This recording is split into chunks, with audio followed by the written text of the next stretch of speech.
Everyone, today we are going to discuss about Instant Insight Geography, Class 9, Chapter 2, Physical Features of India, which is based on NCERT Important Concepts for CBSE Board Term 1 Examinations. Okay, ये video introduction book के जो introduction part है उसी पे based है, जो कि basically define करता है कि थ्योरी ऑफ प्लेट टेक्टोनिक्स क्या है, टाइप्स ऑफ बाउंड्रीज क्या क्या है, फॉर्मेशन ऑफ इंडियन सब कॉन्टिनेंट पर मतलब हमारा जो इंडियन सब कॉन्टिनेंट है वो कैसे फॉर्म हुआ। बेसिकली इसका जो पार्ट अगर समझेंगे तो आप लोग क्या करेंगे कि आगे जाके अगर हिमालयन रेंजेस हो गए या फिर नॉर्दर्न प्लेन्स हो गए और डेक्कन प्लेट्यूज हो गए, बाकी सारे फीचर्स आप समझ पाएंगे। ठीक है, तो चलिए पहला स्लाइड देखते हैं क्या है। हम तो इसके ऊपर देखते हैं कि एरिया ऑफ डिस्कशन क्या है। एरिया ऑफ डिस्कशन है theory of plate tectonics. Plate tectonics किसके बारे में है, कौन दिए थे, क्यों आया। ठीक है, टाइप्स ऑफ बाउंड्रीज क्या है, फोल्डिंग क्या है, फॉल्टिंग क्या है, वोल्केनिक एक्टिविटीज़ क्या है, the formation of Indian subcontinent मतलब इंडियन सबकॉन्टिनेंट कैसे फॉर्म हुई, ये सब में डिस्कशन आज का वीडियो में है।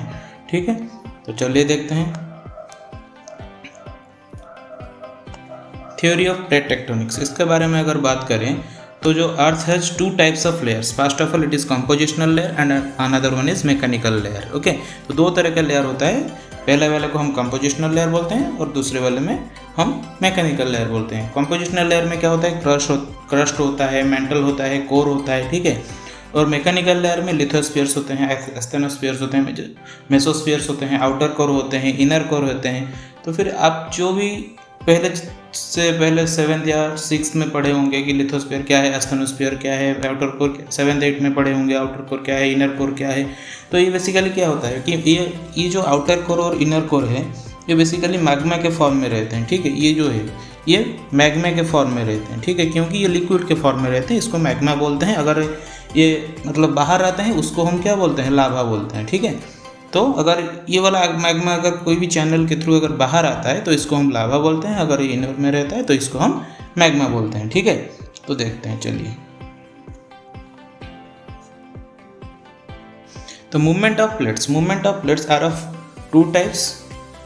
There is the tectonics, this is the study of forces and forces that control the structure of earth's crust and its evolution through time। मतलब ये इवोल्यूशन कैसे हुआ और उसके लिए कौन से फोर्सेस का मतलब रिस्पॉन्सिबल है कि ये जो प्लेट टेक्टोनिक्स आया और कहाँ से आया, क्यों आया, इस बारे में इसके स्टडी को हम क्या कहते हैं, टेक्टोनिक्स कहते हैं। Tectonic plates are of two types, that is oceanic plate and another one is continental plate. ठीक है, तो ये जो नहीं कि एक रात में बन गया, इसको बनाने के पीछे एक ही इंसान का हाथ था, वो था अल्फ्रेड वैगनर। ठीक है, उन्होंने क्या कहा था कि जो हमारा आज का जो हम देखते हैं कि बहुत सारे कॉन्टिनेंट्स में डिवाइड है या फिर ओशियनिक प्लेट्स में डिवाइड है, ये जो अर्थ का क्रस्ट है, ये सारे इतने सारे कॉन्टिनेंट्स में डिवाइड है। ये बेसिकली एक था, इसका थ्योरी थे वो था super continent theory. Super continent theory में क्या था, वो कह रहे थे कि हमारा जो अर्थ था वो पहले पांजिया नाम का एक सुपर कॉन्टिनेंट हुआ करता था, जिसके नॉर्दर्न पार्ट को हम क्या कहते हैं, नॉर्दर्न पार्ट को कहते थे लॉरेशिया पार्ट या फिर यूरेशिया पार्ट और यूरेशियन प्लेट, लॉरेशियन प्लेट या फिर अंगारालैंड प्लेट। ठीक है, और सदर्न पार्ट को जहाँ पर हमारा India, Australia, Congo, Brazil, African plate, ये सब एक ही तरह थे, उसको कहते थे गोंडवाना लैंड प्लेट। ठीक है, तो पहले ये दो तरह का प्लाट्स में डिवाइड हो रहा था, एक था लॉरेशियन प्लेट और एक था गोंडवाना लैंड प्लेट, और इसका नाम था पांजिया। पूरा का पूरा जो सुपर कॉन्टिनेंट था इसका नाम था पांजिया। ठीक है, तो पांजिया ऐसा नहीं कि एक दिन में हो गया। ठीक है, एक दिन या 2 दिन या फिर साल मतलब साल 2 साल या फिर 20 साल नहीं, मिलियंस ऑफ ईयर्स मतलब करोड़ों साल लगे इसको बनने के लिए। ठीक है, तो इसका जो थ्योरी को उनको प्रूफ भी करना था। प्रूफ कैसे करेंगे, प्रूफ करने के लिए उन्होंने कहा एक थ्योरी दी थी, उस मतलब फसिल्स को रिलेशन आए। ठीक है, फसिल्स जो भी फसिल यहाँ पर मिले वो फसिल वहाँ पर भी मिले। ठीक है, बहुत सारे कॉन्टिनेंट पर अलग अलग फसिल्स मिले, को रिलेशन थे, और सबसे बेस्ट थ्योरी थी वो जो अपर एंड फीट थ्योरी। मतलब अगर सभी कॉन्टिनेंट को हम बना देते हैं, मतलब जोड़ लेते हैं, तो फिर उनका पांजिया प्रिपेयर हो जाता है। ठीक है, तो इसका जो थ्योरी था वो बेसिकली इस बेस पे आधार था। ठीक है, तो चलिए अभी देखते हैं। तो देखिए यहाँ पर क्या है, 225 million years ago, 225 million years ago. ठीक है, यहाँ पर क्या है, 225 million years ago, 200 million years ago, 145 million years ago, 65 million एगो, that is on present day. तो यहाँ पर एक पीरियड होता है, एक प्रीमिनियम पीरियड होता है, ट्रायसिक पीरियड होता है, जुरासिक पीरियड होता है और क्रेटाशियस पीरियड होता है। तो इस पीरियड को देते देते यहाँ पर आके वो फाइनली हमारा प्रेजेंट डे जो हमारा अर्थ है वो तैयार हो जाता है। ठीक है,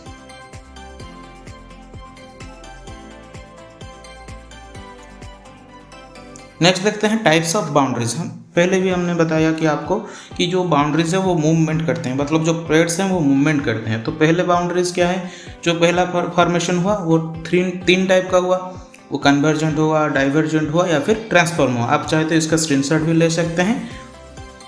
तो देखिए, तो पहले होता है कन्वर्जेंट बाउंड्री। क्या है convergent boundaries are form due to the movement of plates towards each other, मतलब ये एक दूसरे के अगर साथ में जाते हैं, एक दूसरे की तरफ बढ़ते हैं, तो फिर हम कन्वर्जेंट बाउंड्रीज देखते हैं। तो फिर मैंने पहले भी बताया था कि आपको ये दोनों तरह के प्लेट होते हैं, एक होता है कॉन्टिनेंटल प्लेट, एक होता है ओशियनिक प्लेट।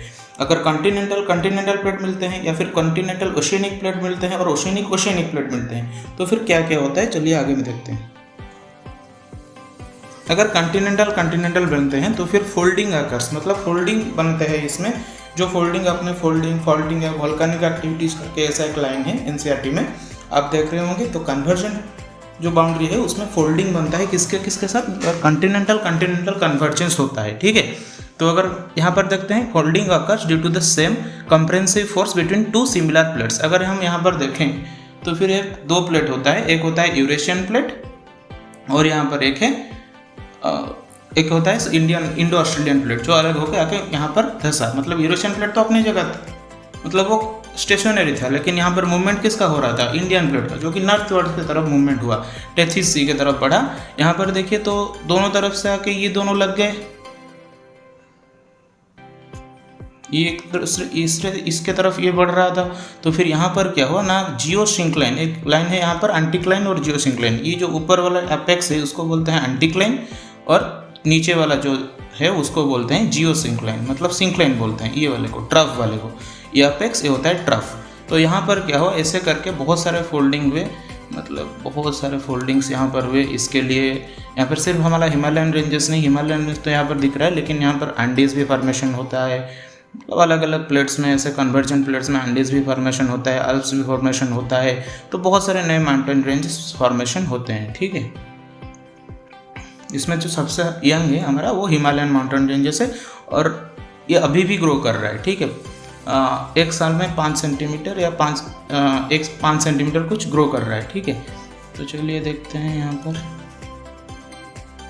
Oceanic convergence. यहाँ पर क्या होता है, मतलब ट्रेंच का फॉर्मेशन होता है, जो कि ओशियनिक प्लेट जो डेंसर होता है वो नीचे दब जाता है। यहाँ पर देखिए, यहाँ पर है वो नीचे दब जाता है और क्या होता है उसके ऊपर चढ़ जाता है। यहाँ पर मैरियन ट्रेंच जो पैसिफिक ओशन में है वो वर्ल्ड का सबसे बड़ा ट्रेंच है, यहाँ पर दिखाई देता है वो मैरियन ट्रेंच। यहाँ पर ऐसे ट्रेंचेस फॉर्मेशन होते हैं, बहुत सारे फेनोमेनन्स अकर होते हैं जैसे प्लेट्स मूवमेंट करते हैं। तो यहाँ पर और एक रह गया हमारा ओशियनिक और कॉन्टिनेंटल प्लेट, बहुत इंपॉर्टेंट है क्योंकि वहाँ पर वोल्केनिक एक्टिविटीज़ दिखाई देते हैं। ठीक है, वोल्केनिक एक्टिविटीज़ कैसे, देखिए ओशियनिक क्रस्ट क्या होता है, denser then the continental crust. अगर कोई चीज़ डेंस है तो फिर वो नीचे दबेगा, अगर नीचे दबेगा उसका जो मटेरियल्स वगैरह है वो क्या होगा कि मेंटल की तरफ दबता है, वो मेंटल में तो जाके वो क्या हो गया, वो आउटर कोर और इनर कोर में जो मैग्मा है उसके साथ मिलकर वो भी मैग्मा हो जाता है। ठीक है, मैग्मा के फॉर्म में रहता है। तो मैग्मा के फॉर्म में अगर रहता है तो फिर वो मतलब किस में, लावा में कन्वर्ट होगा। लावा में कन्वर्ट होगा तो फिर उसको चैनल चाहिए, तो फिर एक चैनल बना के वो क्या होता है, बाहर की तरफ निकल आता है। यहाँ पर ट्रेंच और वोल्केनिक आर्क दोनों मिलते हैं हमको। ठीक है, जो ring of fire of Pacific ocean है वहाँ पर क्या होता है कि पूरा का पूरा पैसिफिक ओशन के चारों ओर क्या होता है, एक फायर का रेंज बना होता है। देखिए आप आपके मैप में जो है वो है, ठीक है, रिंग ऑफ फायर में, ठीक है, पैसिफिक ओशन में है वो। तो वहाँ पर क्या होता है, मेनली इसी तरह का प्लेट एक बना होता है जो कि कॉन्टिनेंटल प्लेट और ओशियनिक क्रस्ट के बीच एक टकराव की वजह से बना है। ठीक है, due to the subduction of magma. ठीक है, वहाँ पर मैग्मा क्या होता है, नीचे धंस जाता है। तो मैग्मा अगर धंस गया तो फिर मतलब यहाँ पर जो ओशियनिक सबडक्शन हुई वो मैग्मा का राइज कर देगा यहाँ पर। तो फिर यहाँ पर एक चैनल मिल गया उसको बाहर आने के लिए। तो यहाँ पर वोल्केनिक एक्टिविटीज़ भी देखी जाती है। ठीक है, चलिए हाँ, और एक बात क्या होता है, मतलब जो ओशियनिक कॉन्टिनेंटल और या फिर कन्वर्जेंस बाउंड्री जो होते हैं, ओशियनिक हुआ, ओशियनिक कॉन्टिनेंटल हुआ या फिर कॉन्टिनेंटल हुआ, उसको क्या बोलते हैं कि वो डिस्ट्रक्टिव बाउंड्रीज है। ठीक है, डाइवर्जेंट बाउंड्रीज की बात करें, अगर दो प्लेट्स या फिर दो ओशियनिक प्लेट हो गए या फिर दो कॉन्टिनेंटल प्लेट हो गए, दो अगर वो एक दूसरे से दूर जाते हैं, ठीक है, तो वहाँ पर क्या होता है, डाइवर्जेंट प्लेट बाउंड्रीज क्रिएट होती है, वहाँ पर रीजेस क्रिएट होती है, या फिर आपके जो है वो रीजेस क्रिएट होती है, या फिर ओशियंस फॉर्मेशन होता है, ठीक है। तो ओशियनिक प्लेट अगर मतलब एक दूसरे से जाए तो सबमर्ज ओशियनिक रीजेस फॉर्मेशन होती है, जैसे मिड अटलांटिक रीजेस, यहाँ पर देख सकते हैं आप मिड अटलांटिक रीज फॉर्मेशन हुआ है व्हेन टू ओशियनिक प्लेट्स। इस तरह देखिए, यहाँ पर एक दे रखा है, यहाँ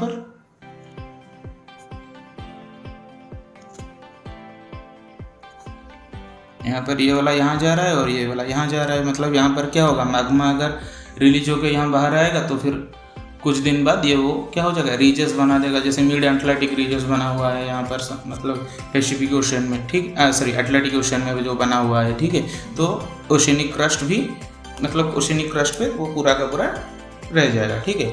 और एक बात यहाँ पर क्या है, मतलब जब कॉन्टिनेंटल क्रस्ट पे ऐसा होता है तो रिफ्ट वैली का फॉर्मेशन होता है। देखिए यहाँ पर ऐसे रिफ्ट वैली का फॉर्मेशन होता है, जो अफ्रीकन रिफ्ट वैली होती है वहाँ पर फॉर्मेशन हुआ है, ठीक है। या फिर सी का फॉर्मेशन भी होता है, जैसे रेड सी फॉर्मेशन होता है अरेबियन प्लेट और अफ्रीकन प्लेट के टूट जाने से, ठीक है। दोनों यहाँ पर देख सकते हैं आप यहाँ पर पिक्चर में।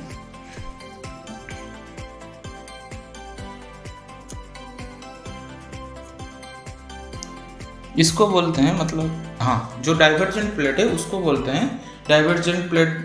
जो डाइवर्जेंस में हुआ है इससे क्या होता है कि जो कंस्ट्रक्टिव प्लेट बाउंड्रीज है वो तैयार होती है, ठीक है। तो कंस्ट्रक्टिव मतलब कुछ जगह बनती है, ठीक है, मतलब अर्थ में अगर रिफ्ट हो गया या फिर सबमर्ज्ड अटलांटिक रीजेस हो गए, वो बनता है, ठीक है। तो चलिए दूसरी तरफ देखते हैं हम। ट्रांसफॉर्म बाउंड्रीज क्या है, when two tectonic plates slide with each other they create transform boundaries। यहाँ पर क्या होता है, मेनली यहाँ पर फॉल्ट्स होते हैं। देखिए यहाँ पर होता है फॉल्ट्स, जो आपका फॉल्टिंग है वो क्या है, एक दूसरे से मतलब फॉल्टिंग जब होता है, फॉल्टिंग की वजह से क्या होता है, अर्थक्वेक होता है, एक दूसरे से वो अलग हो जाते हैं, ठीक है। मतलब अलग तो नहीं होते, एक दूसरे से स्लाइड करके थोड़ा सा घिस जाते हैं, तो अर्थक्वेक जोन बनता है यहाँ पर, ठीक है। जैसे सैन एंड्रियास फॉल्ट हो गया, वो एक बहुत बड़े ट्रांसफॉर्म बाउंड्रीज का वो एक एग्जाम्पल है, ठीक है।